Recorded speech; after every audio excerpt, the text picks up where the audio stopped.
আমরা আজকে এসেছি একটি ঐতিহাসিক স্থানে, বগুড়ার শেরপুর উপজেলা অর্থাৎ শেরপুর বাজার থেকে মাত্র 1 কিলোমিটার ভিতরে।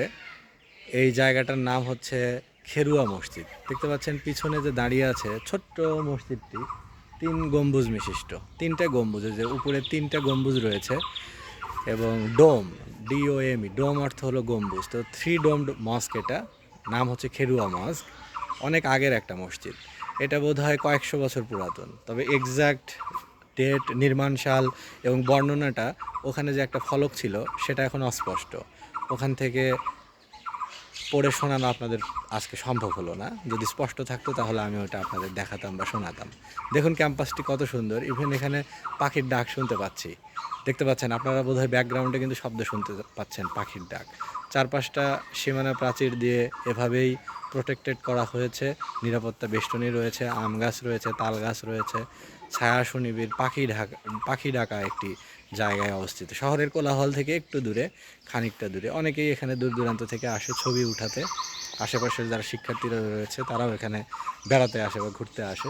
দেখতে পাচ্ছেন মসজিদটি, এই পাশটা এটা হলো অজুখানা। এই যে এখানে দেখতে পাচ্ছেন এটা হলো অজুখানা, আর এই যে এটা মসজিদ। চলুন একটু কাছে গিয়ে দেখি। ক্যাম্পাসটা দেখুন অনেক সুন্দর, মানে এখানে কিন্তু একদম ঘাস আচ্ছাদিত, একদম সমতল একটা জায়গা, ছায়া সুনিবিড়। এবং এই যে এই পাশে দাঁড়িয়ে আছে মসজিদটি। মসজিদটি দেখেই বোঝা যাচ্ছে যে এটি ইট সুরকির আমলে তৈরি, আজকালকার মতো রড সিমেন্ট, ইট বালু সিমেন্টের যুগের তৈরি না। এটা কয়েকশো বছর পুরাতন, বোধহয় 300 থেকে 400 বছর পুরাতন হবে এই মসজিদটি। এবং আমরা যদি কাছ থেকে দেখাই এর নির্মাণ শৈলী সম্পর্কে, বা কাছ থেকে দেখুন যে এগুলো দেখুন কত শক্ত বা মজবুত, এবং ডিজাইনটা কত সুন্দর, ডিজাইনটা কত সুন্দর দেখুন। মসজিদটা বোধহয় অনেক শক্তপোক্ত, তাকালেই মনে হচ্ছে যে শক্তপোক্ত। এবং এখানে 3টে গেট রয়েছে, তবে এই গেটটা বন্ধ, এটা কিন্তু বন্ধ। এবং এই যে এটা হচ্ছে মেইন গেট, এটা খোলা। এই যে এটা খোলা, এটা খোলা, তবে ছোট মসজিদ। এখানে কিন্তু অনেকে দূর দূরান্ত থেকে এসে বিশ্রামও করে, কারণ মসজিদ তো সবসময় খোলা থাকে এবং এটা সব ওয়াক্তের নামাজই এখানে হয়। এবং এই যে পাশে আর একটা গেট রয়েছে, এটাও বন্ধ, এই গেটটাও বন্ধ আছে। আর এটা কি আমি জানি না, এটা বোধহয় পাথর, এটা বোধহয় পাথরের তৈরি। হ্যাঁ, এটা পাথর, ইয়েস, এটা অনেক শক্ত, এটা পাথরের। এই যে মসজিদটি, ভিতরে কিন্তু অনেক মানুষ আটে না, মানে ধারণ ক্ষমতা কিন্তু যে খুব বেশি তা না।